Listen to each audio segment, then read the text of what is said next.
It is not my reason for pulling back on it. Like I said, I think that with an ideal team would be with a Stephen Bradley in the office and of mayor, and having, you know, to be able to work with at least one commissioner, because we are, you know, there's no secret that the city of Memphis and the county of Shelby has always been in battle for many years.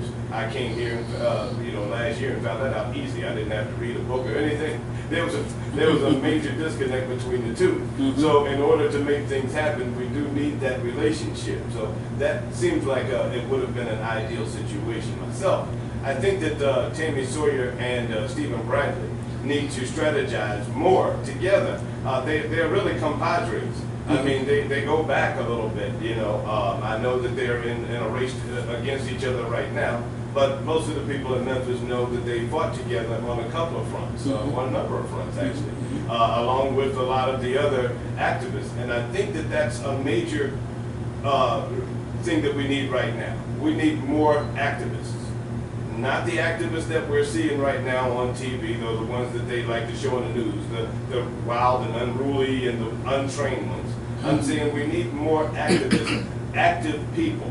You know, that's all an activist really is, the person who's active, who's engaged, the person who is, you know, out there to, has received some type of sort of pain normally, because that's what makes a good activist is pain. So right now, Memphis knows it's in pain. It's a mix-up in understanding of what that pain is and where that pain is coming from. But putting people in office to run a city like Memphis, let's look at Memphis. What does a chocolate city look like? And that's not to be offensive. Memphis is 70% black. That's a chocolate city. I mean, you know, you can't, you know, call it what you want, but that's what it is. So what does a chocolate city look like? Does it look like a Chinese person running the city? And I use that phraseology so we can get away from the black and white. Okay. But would it make sense a person who was Chinese, who never lived in the community of Memphis, you know what I'm saying? Never lived in not one of these communities. Not a person who resided there for the legal amount of time in order to be in office. We're talking about a person who actually lived there. I'm talking about the person who experienced the streets, who understands poverty, because that's the major enemy and the force that's driving Memphis right now is poverty. The poverty pimps are making so much money because they're pimping the poverty. So the impoverished are so hurt and beat down and downtrodden because of poverty. Again, you know, when you have a city as wealthy as Memphis and you have homeless people paying to get a piece of shelter at night, there's definitely a disconnect. And you would have to look at the representation of a person who would allow that to happen. And so to have someone so insensitive, you can tell that they've never been born. Would you charge yourself? We've all experienced a time of tough times. We've all done that. I mean, in this room here, I'm sure, and you know, in most of the city of Memphis. Would we put ourselves in a position? Would we ever vote in to say that a homeless shelter should cost us some money? You know, how could you possibly have a FedEx walking away with $8 billion on the table, what we can see as profit, and they don't have enough to make sure that we don't at least have to pay the $4, $6, I'm sorry, it's never $4, the 6 and above to take a bed at night, to have families sleeping in motels and calling that home. I heard us talking about these incubators that we called, what do you call it, community housing, public housing? Yes. They were projects. It was a project. And these projects were supposed to be a bridge. And I heard Jay-Z say, and a lot of the black people attacked him. No, he was right. I mean, we never planned on actually staying right there. You know, that wasn't the plan. The plan was to use that as a space, you know, while you're going through a rough bump. You know, it's better than sleeping on the street and things like that. We'll put you in a place like this for a minute. A stopover on the way. Yeah, and now we have used that as called home. And, you know, we don't, some families don't look further than that. But there's a lot of families that need that. You know, we have disabled people. We have elderly people. we have people taking care of multiple children. A lot of times they're not even their own, Right. directly, biologically. So, that's the majority of who's using public housing. That's the majority of who's using welfare. They found a 6% abuse rate when they did all of those studies on welfare fraud and all of these things, even along with when they tried to do the drug testing and everything else. They couldn't find more than 6% of people abusing welfare. Again, I know we were saying that was the worst thing that happened to the community, and I don't want to get off on all of those things. Let's get back to our mayor's race. The mayor's race, again, we have to have a... Well, hold on. Yeah. Let me ask you this question. Yes, sir. What is an ideal mayor? Did you say ideal team, ideal mayor? You said I actually... Bradley Yeah. is an ideal candidate. I think that's what it was. I What believe is an that- ideal candidate? I believe that Bradley is the best choice out of all of the candidates. Number one, because he's raw, he's fresh. He hasn't been tainted with No. this political machine. Oh. That when you understand the machine, you understand certain favors you have to do in order to keep certain things going. You have to understand how the game works and all of those things. No, let's have somebody raw. We don't want to understand that. Right. We don't need to understand that. That is not how it's supposed to work. The mayor runs the city, not you run the mayor. And I Right. believe that Stephen Bradley understands that. His speeches, his talks, his demeanor has always been that. We need a hero right now. We need someone who is fearless, understands that it's going to be a rough road to undo a lot of that's already been done. And he's sort of kind of a sacrificial lamb. So the word team, yes, we need a team. We don't need a mayor because they're going to knock him out just as fast as he got in the seat. It's too many. It's too many that's already organized who have the funding and the power right now that would definitely knock him out the box. We got to line. We got to line that whole entire city hall. We got a lot of changes have to happen. A lot of, as they say, heads are going to have to roll, and I'm not saying that in a physical way. I'm talking Right. about, as we know, pink slips. Right. We're talking about white slips, meaning you don't come back. Right. Go find another place of employment. Right. And not directing our people. Now, if you don't, you said was a good mayor, a Yes. mayor who have lived in the streets. You've got to feel the pain of the streets. You got to understand the love of the streets, because see, a lot of times people who not from the streets see aggression and they look, they the mean people, and those are ugly people. And we know those nothing but love. We love our neighbors. What are you talking about? And you look down on them because of the way the clothes look and the way the house look. Well, that goes along with my income, and we okay with that. Right. And we need us to be able to bring that back again. That's the movement that we need to make. We don't need Gucci. We don't need Prada and all the rest of these names, and we don't need no name brand mayor. You don't need no titled name brand because I was here for 17 and a half years. Vote for me, and you know me already. And I got all of the signs everywhere. I got a sign on your car. I got one on your house. I got one down the street. I got one on the billboard. Vote for me. I ain't gonna talk to you. I ain't gonna tell you what I'm gonna do. I'm not coming to the debate. I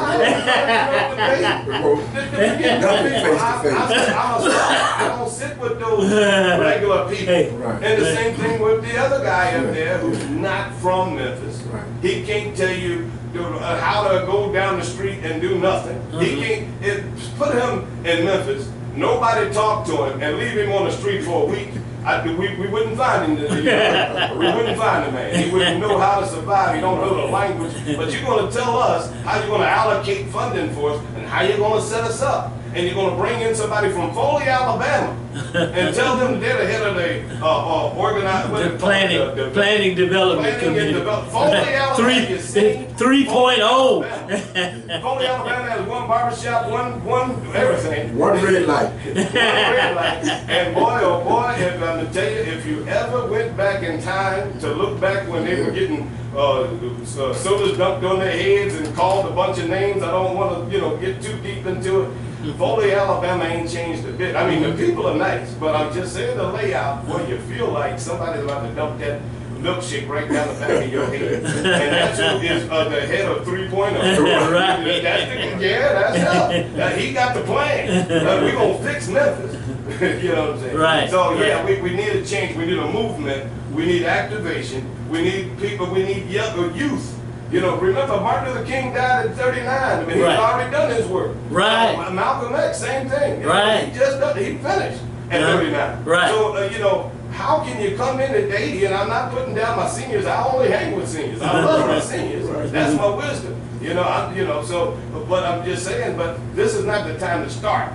You don't start building something in 80. Sometimes you have to step aside and pass the baton. I would love to see him wrap his arms around Stephen Bradley. I would even like to see him wrap his arm around Tammy Sawyer. Right. And coach the people on. Right, there you go. You know what I'm saying? That's right. Give them some mentorship, give them some game, and give them some help. You got some connects over there with them folks that we don't even talk to. Stephen Bradley hasn't talked to not one FedEx representative, but not one director, none of these rich folks. He's only been talking to the people. Right. Because you know what? It doesn't take money to buy a vote. $1 million vote and a on welfare vote is the same amount of power when we get to that voting machine. And that's what we need, a movement right now to wake up Memphis and realize you're not downtrodden. You're not hurt. You're not maimed. You're not some kind of 3/5 of a man. Right? Get down there and push that button to change the city. Because in order to change a country, you gotta start somewhere. You gotta start somewhere. Yes, right. And so right and it now, primarily should start in the family, in the community, etc.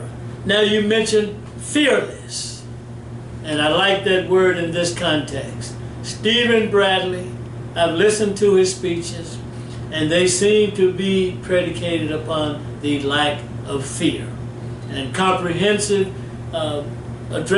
speaking to each issue that we are concerned with in the city of Memphis.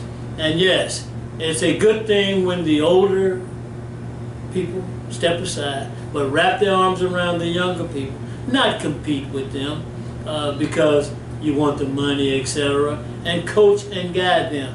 But I think the people who have been helping Stephen Bradley, I've seen this. I've been on the phone calls, and I've seen the teamwork and the efforts, Talut, that Bradley has addressed, and the ideals that we've gone over with Bradley, so comprehensive, I think would be a good description of Stephen Bradley. Comprehensive, from the people, of the people, by the people, with the people, etc., and all of that. Now when you talk about the homeless paying $6, now that's hypocrite. You're homeless, but you have to pay $6 to get a bed at night and sleep. And some other things that you spoke about, Cedric, made me think about a city of mean-spiritedness. And I think Stephen Bradley would cut into that mean spirit. What do you say, Talut, El-Amin? Well, I heard Steve Bradley said that something that's very important, and I'm sure every citizen in Memphis knows about this, and that's the Beale Street Buck. Stephen Bradley said, "I'm going to shut that down." Yeah, I heard that. Yes, and he mentioned that it's a matter. Beale Street Bucks is a matter of classism. He didn't even use the word racism. Right. I would have used the word racism. Right. I would have too. Classism, right. And classism made a lot of sense. You know, it's like, forget, not really race, but, you are put in a certain class when you come to Beale Street, and because you have to pay. Now, if you're low income and you want to enjoy public street, you want to enjoy the city of Memphis, not necessarily go down and get drunk or anything, you just want to enjoy the music or whatever you like. Whatever you like, right. But the point of the matter is, your income is going to be hurt. If you go to Beale Street, you're going to pay $10 per person. If you take your family, you're going to be out of, if you got 5 members in your family, you're going to be out of $50 just to look, to only breathe on Beale Street. You see, and that is classism, because the other family who's middle income or upper income, that $50 is just a drop in the bucket. Doesn't mean much of anything. But this mayor that we have right now concluded in one of his speeches, talks, or interview, that the city council paid a consulting firm to do a study on Beale Street, and that consulting firm found that the fee reduces crime, and without the fee, crime increases. Which is And not he true. said, That's not true. and Go he ahead. says this, he says, I'm for that.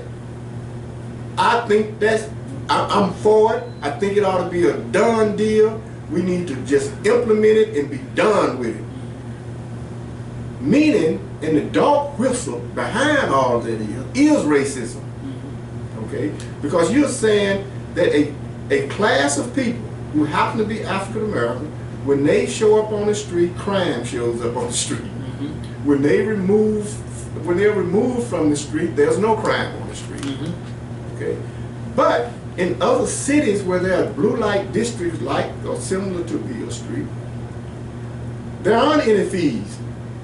Those people have taken their brain power, or the leaders of those cities have taken their brain power, and they have found ways to protect the customers or the tourists who come into these areas in ways using, pardon me, high tech and some other things. They didn't look at class, they didn't look at color.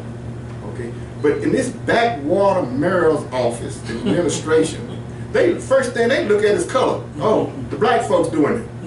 Okay? But the people, the tourists who come to Memphis, Tennessee, come for one reason. That's the music, and some people say the barbecue or something. You know, but they come basically for the music. Okay? And they know African Americans are the ones that sang the songs that they are coming. Wrote them. Yeah. Performed These them. people know that. Created them. They Right. know. They know Beale Street That's is right. a black thing. That's right. They come here prepared to deal with whatever they need to deal with in order to get some black stuff. You know? And these backwater, ignorant people who govern this city think color. They think color is the worst thing about Beale Street. They're crazy. They're insane.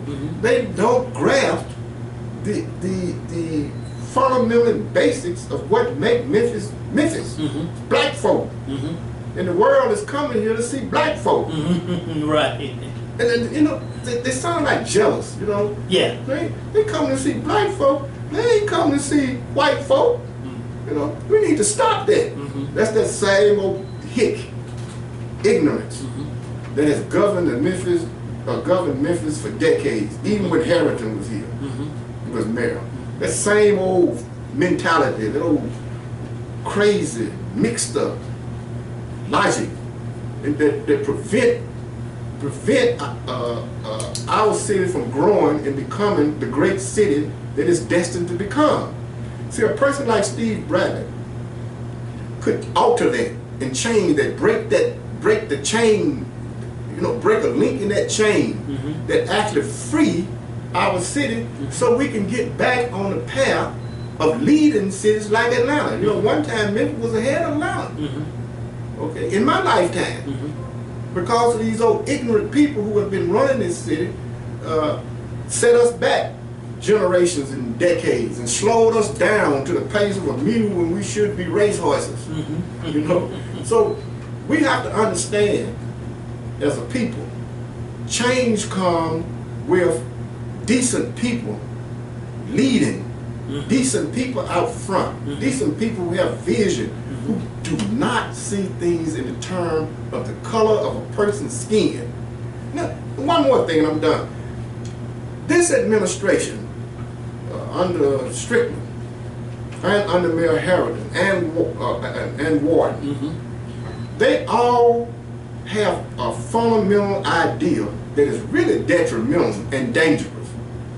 There's only one organization that's really a prominent organization, and some prominent people have served on this board who happen to be African American.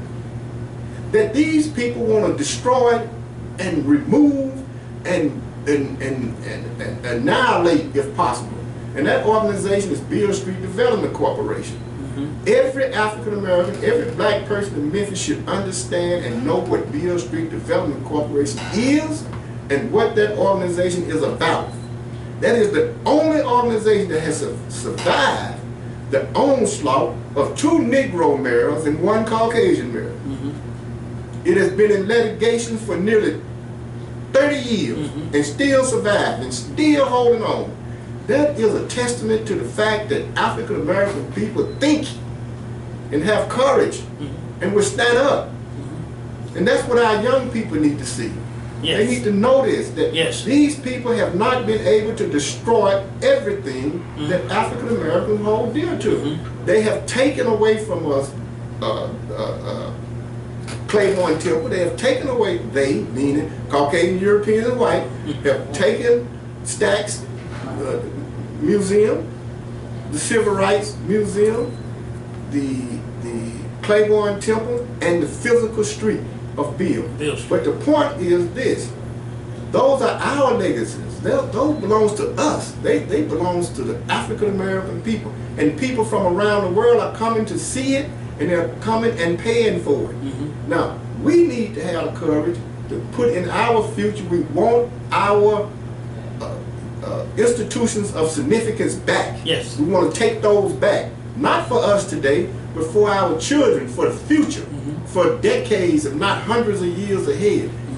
We need to be fighting for that.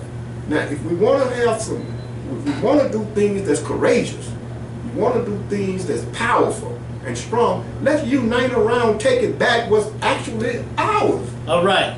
Thank you, Talut. We're up against the clock now, Cedric, and there's more material to cover. But I heard fearless, courage, and leadership. But in those 3 words, leadership stands out and it jumps out. And that's what we need to take our community back and make it great again. And we're saying that Stephen Bradley represents those 3 words in this occasion. We're also in competition. Media, it's a battle. When the media approached Tammy Sawyer about her antics and her words, dealing with killing white babies and all that, they on the TV, they said they caught up with Mayor Jim Strickland. And Jim Strickland said, we are not dealing with that. We are dealing with results, not other people's rhetoric. Well, we have a message to you, Mayor Jim Strickland. These are facts. This is not rhetoric. What is rhetoric and what are facts? Jim Strickland saying that not dealing with rhetoric, just results. And we're saying all of the critical analysis, critical eyesight, that we don't see results that bring the kind of what you call results, things that we need in the black community, North and South Memphis. Yes, you have some results, all right, but they've gone elsewhere, not to the places that they need to go to. So this is not rhetoric, Mr. Jim Strickland. These are facts, and we've got the paperwork right here. I mean, we've got the experience right here. We have the knowledge right here. We have the critical eye right here, Mr. Jim Strickland. And so we've got another week or 2 in this, and we hope that you will come forward and present yourself in a real way. We're saying that you are not authentic. Mr. Current Mayor Jim Strickland. And we have 1 minute, maybe 2 minutes left. And Cedric? I am and I will. Yes, sir. You want to weigh in? Go ahead. But that's where we are. Give us a call, 901-452-3094. 901-324-7490. And we're about to close out right here, right now. All right, let's go. Thank you very much, everybody, for tuning in. All right. Love power. This your man. Oh, man, I can't say that. Yeah, I got it. Okay. See one, we're gonna let them come in.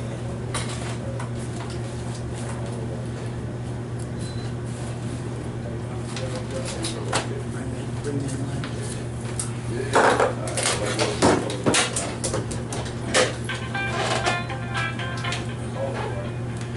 Call from Georgia Queen Mother King.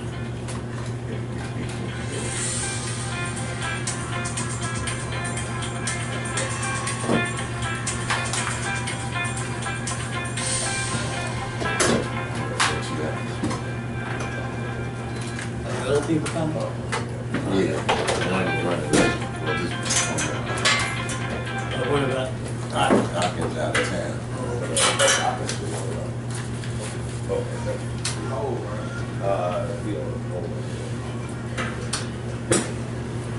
How you doing? All right, brother. Talut, how you doing, brother? Well, so far. So You good. glad? I ain't will. Yes, sir. Yes, sir.